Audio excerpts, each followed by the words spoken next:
That since the 1950s we are losing on average 14 farms every day in the Netherlands.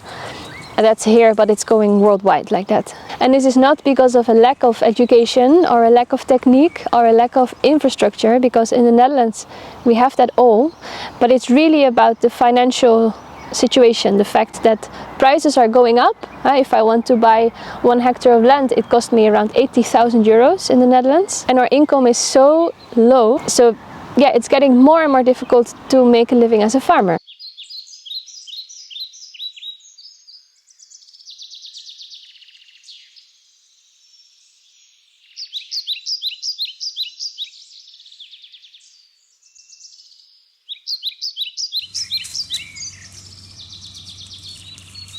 My name is Elske Hageraats, and I studied in Wageningen University. I studied biology and rural sociology, and after it I did a more practical education, the Warmonderhof, and then I came here at Ommuurdetuin to become a farmer. So that's where I am now. Yeah. Hello, I am Clarine Klingen. We are here in our garden, Maria and me. We started this garden 3 years ago, actually in a different location. This is our first season in this location.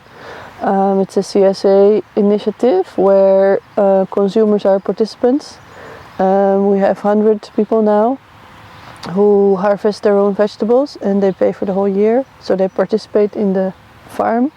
And Maria and me, we are the gardeners. We take care of everything except for harvesting. Harvesting they do themselves. We send them an email every week to tell them what's there to be harvested, and they come whenever they want and they pick up their vegetables. That's basically it.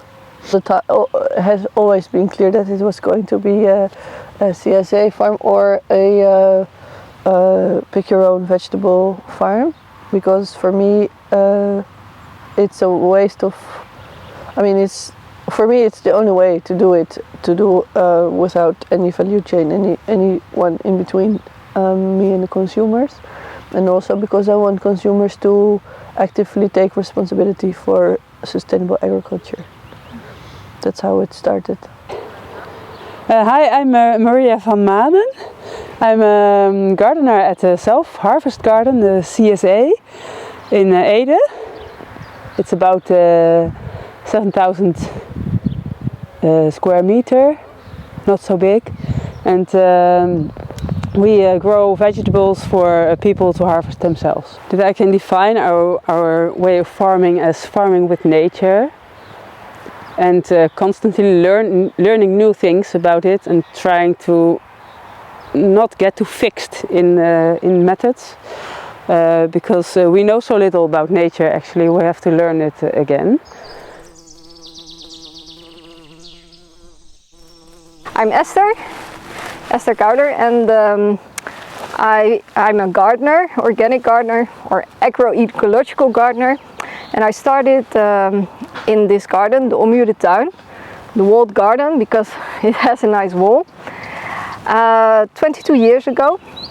Yeah, when I started here I was really thinking about, I want to do this small scale because I want to show the world also that small scale farming can feed the world in a way that you can do it together with nature and not just produce food. Of course I want to produce food.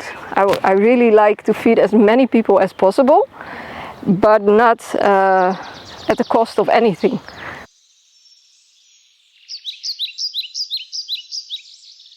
I started working at Ommuurdetuin for €5 an hour, and that was approximately the wage that the farmers earned per day in Vietnam when I was living there. So I was like, okay, I feel super rich. It's okay, don't worry, I can live anti-squat and pay my cheap rent. It's fine.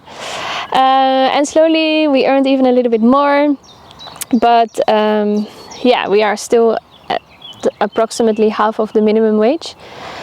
And yeah, again, first I felt like many farmers, like, okay, we feel rich despite the low income, but we have the sun and the wind and we're happy and we're outside and we're doing something we love.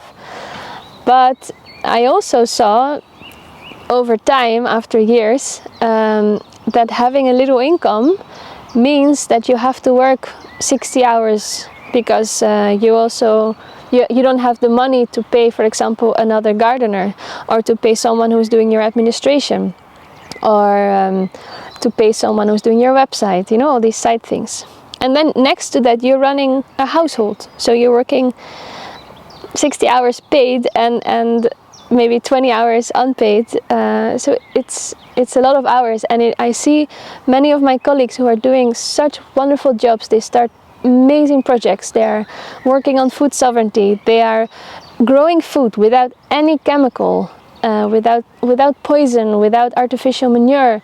They do so well, and then these projects, they almost fail, or they actually do fail because of this topic, because of the income.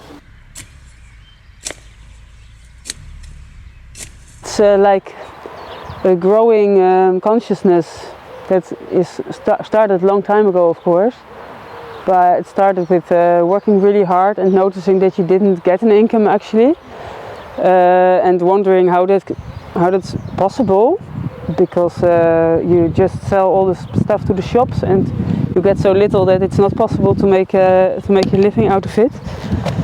And you're realizing that you have to grow bigger and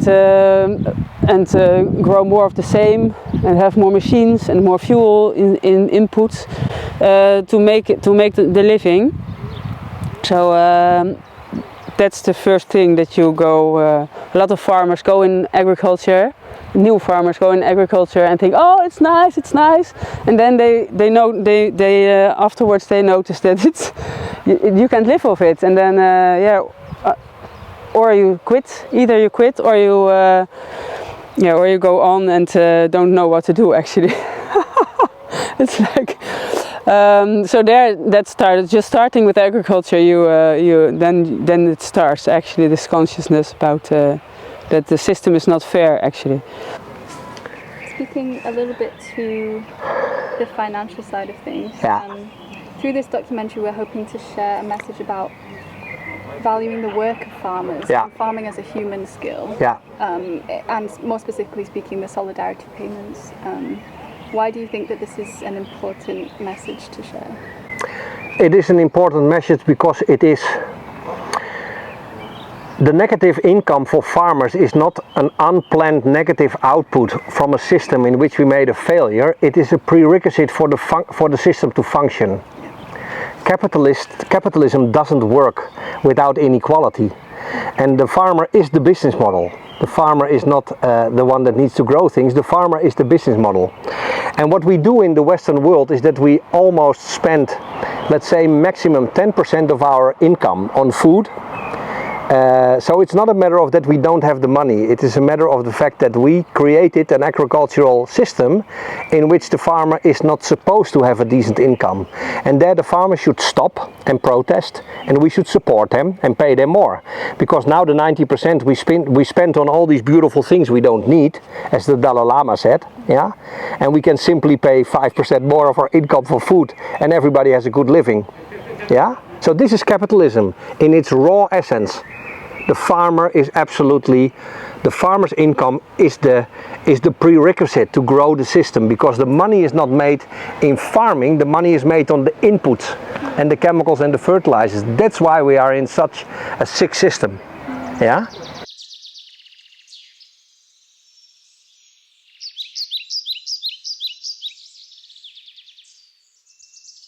It took me about 3 years to get the investments out and to start earning some money.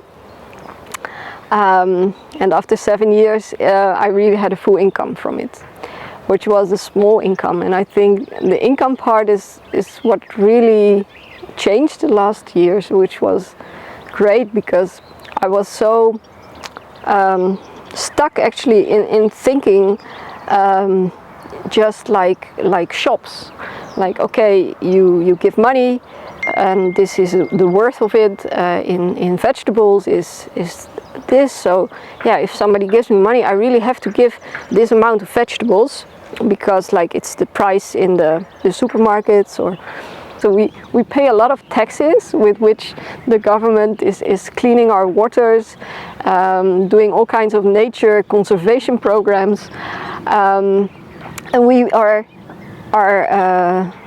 buying our food at a very low price. And I think it's much more nice that a farmer would earn a little bit more and would be valued for the extra things that they are doing.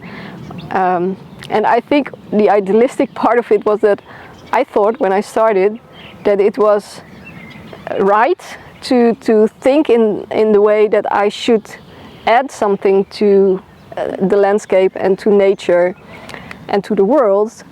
And that was like, I was not supposed to be paid for that. That was something that was something from my heart, so it didn't have economic value.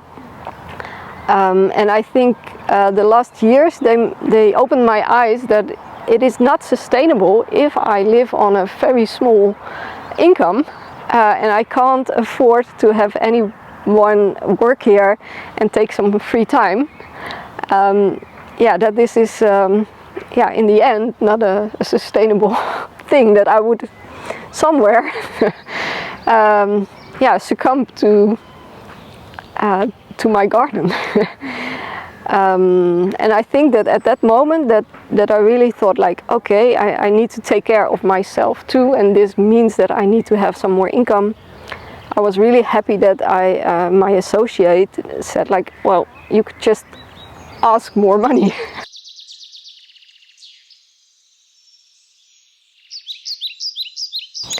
To introduce maybe what is solidarity payment, the idea is that if you are, for example, a shareholder, I give you a veggie box and I give it for free. You can have it for free. But I only want my costs covered and I want to have a fair wage, hopefully at least a minimum wage. And how to do that is to say, I'm no longer selling you the product, but I'm selling you my work, my labor, my time. So I say, okay, it cost me, let's say 1 hour to make a veggie bag. So that is in winter, doing the administration, putting the compost on the land, installing the irrigation, pre-sowing, planting, a lot of weeding and hoeing. Then I'm gonna harvest it, I'm gonna wash it, and I'm gonna put it in a veggie bag. All that together, on average, takes me 1 hour to make it. And then I ask you, as a shareholder, what is the wage that you want to give to me? And preferably that is based upon your own wage. So if you are yourself a freelancer and, for example, you earn only €5 an hour, you can pay me €5 an hour. But if you're a consultant and you get €80 an hour, then you can pay me €80 an hour. And that is the idea of solidarity payment. So it's solidarity towards me as a farmer, because I hope to get a fair income. It's solidarity to the people, because everyone gets access to food. People who have a very high income, but also people who have a low income. And that's very important because, organic sometimes is perceived as only for the rich people, and I want to produce for everyone, for my community. And it's also solidarity to the future generation, because thanks to a proper income, I can keep on doing my work, I can keep on investing in sustainable agriculture, and I can hand on the stick to the next people who want to take over the farm. So it's really about food sovereignty and thinking about the long term. And fourth, it is solidarity towards the earth, towards the animals, the plants, the soil, biodiversity. So it's solidarity in many ways. We started to introduce that at Ommuurdetuin, and it works actually really, really well. So right now we have a waiting list, and people are on average paying me €17 an hour, and that's really amazing. And because it is so practical, simple to implement, and because we are already trying it out and it works, there's now a whole movement coming up in the Netherlands of other farms who are also now wanting to try this. So we are now figuring out with communication, how do you sell it to the how do you explain this to your shareholders so that we can all do this together and work towards a fair price.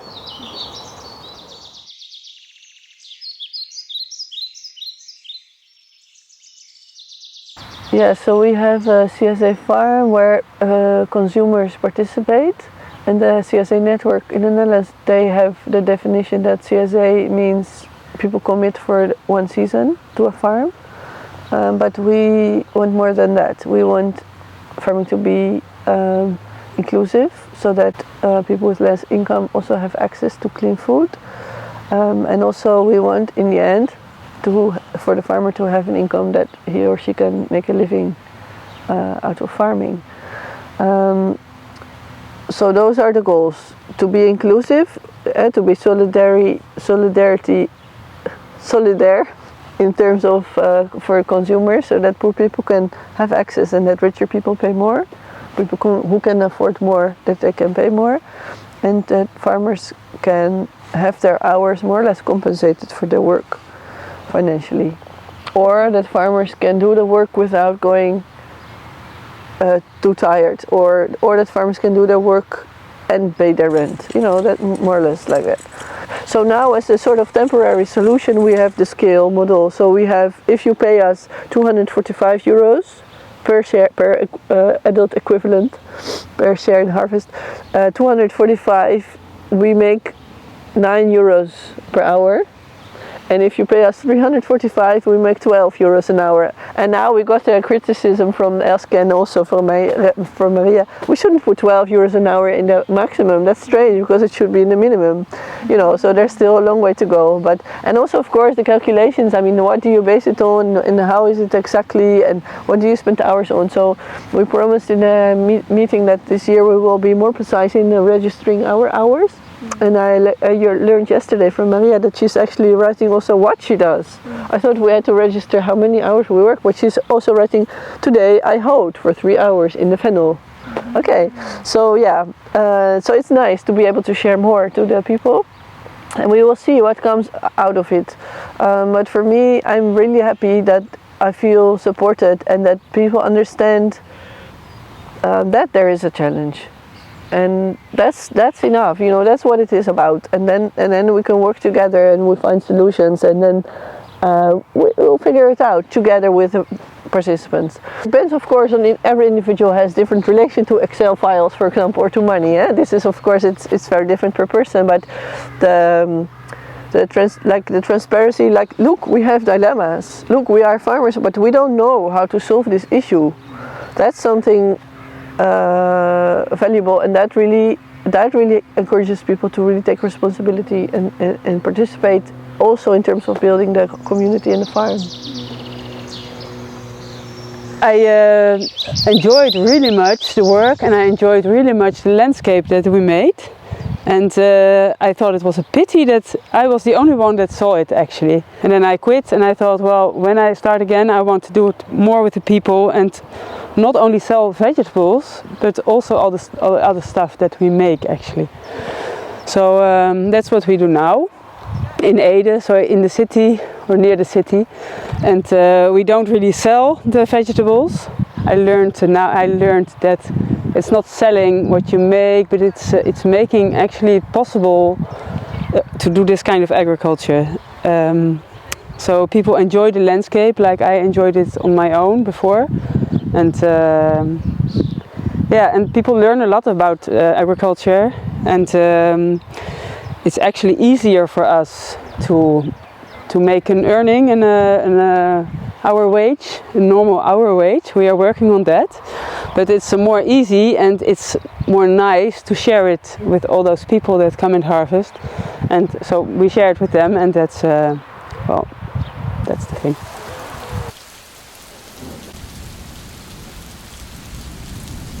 So, small-scale farming in the future, and what does it bring to the world?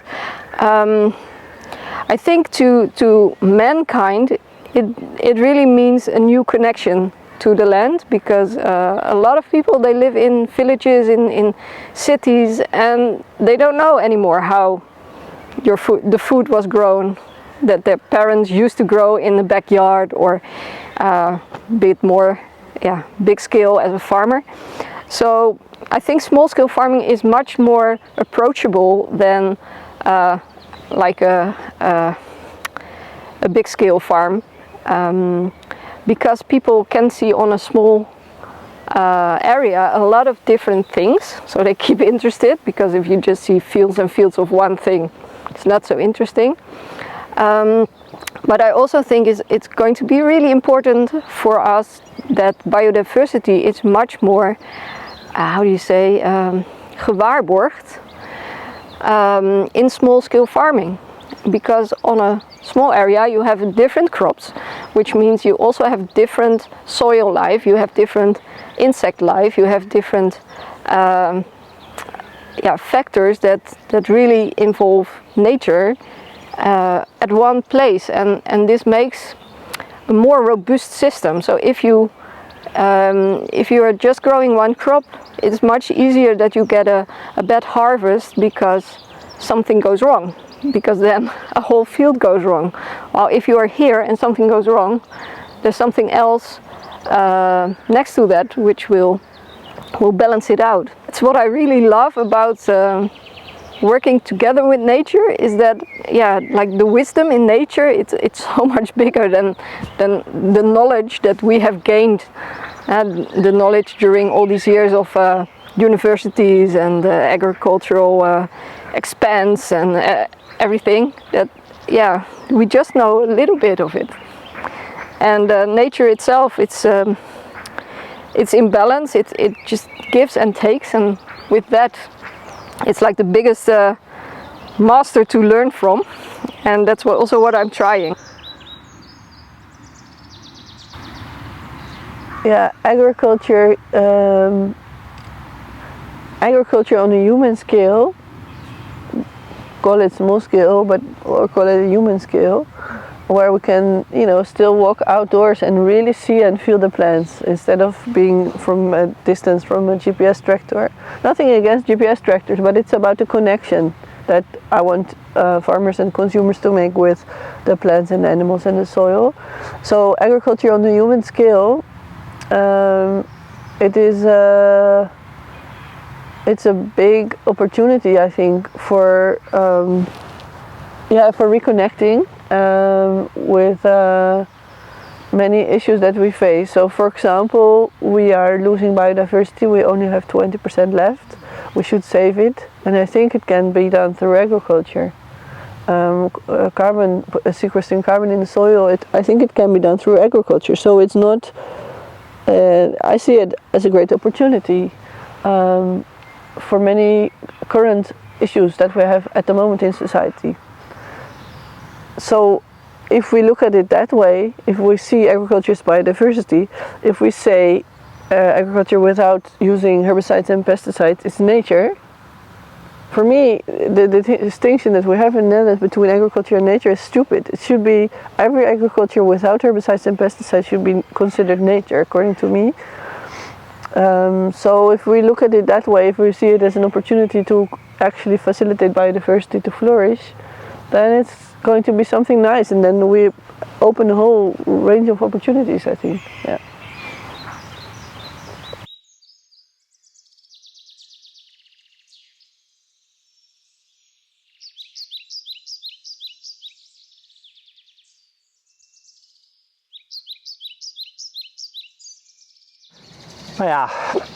First we should stop by doing bad things. We should stop with using poison on the fields tomorrow. We should stop with using fertilizer, which is the cocaine of the existing dominant food system.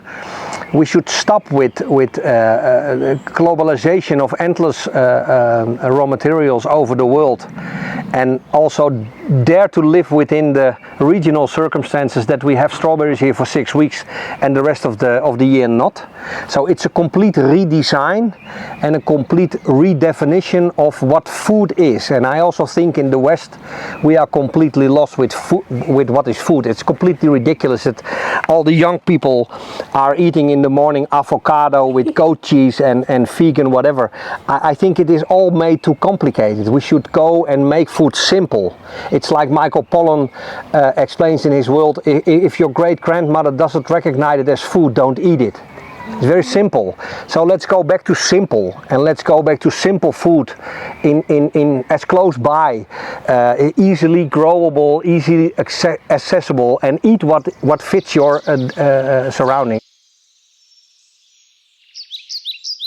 The main focus is also really on a fair income for me, because if it's a bit of an it's a not so sexy topic, money. We don't like money because we say it's capitalist and we don't want it. But if we want to continue what we do, we need to pay our rent. It's just the way how it is. So let us work, let us do our job. We have the knowledge, we know how to produce food without any poison, without any chemical. You can see it grows, you can see we are feeding 90 veggie bags every week. We are giving that to our shareholders. So it works. We already have the knowledge. We have the people who are longing so much to become a farmer. There are a lot of them, and I know a lot of them. The thing that we really need is to make sure that every euro you have, think about where you put it. If you put it in a supermarket, that will fuel an industry that we don't want. An industry that has profit by exploitation of the soil, of the farmers by giving them a very shitty low wage, of biodiversity, of life, of future generations. We need to put every euro and think about it. We need to put it we need to give it to people who are using it for the good. And this is a mind switch, and that's why I think local economy is so important. And it's not just about farming, it's also about carpenters, about fishermen, about musicians, about doctors, about anything. It's all about money in this society is fuel. So what do you want to fuel? What do you want to put your money in, and what do you want to make grow? Because that's what you do when you give someone your money.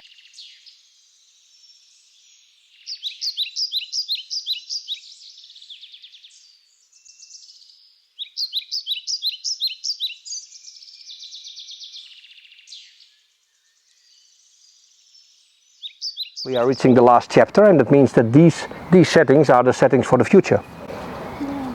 For rebuilding communities. Rebuilding communities, rebuilding common responsibility for commons, and not plundering the earth as if it was a plantation.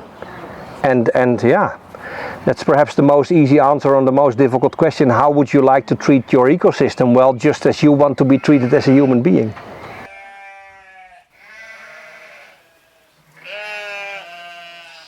Things are, a lot of people say change isn't going fast enough. But I also see a lot of good things happening, and I like to focus on that because that's what gives me energy. And otherwise we should just give up, and I don't want to give up. I just want to continue and see so many people who are so enthusiastic and have such great ideas and creativity and energy to do things. Change is always going slow. That's just something we have to accept, but we shouldn't give up. We should, like the Zapatista saying, lento pero avanzo. Like we're going slow, but we're going forward, and that's what we're doing. That's what all of us are doing together.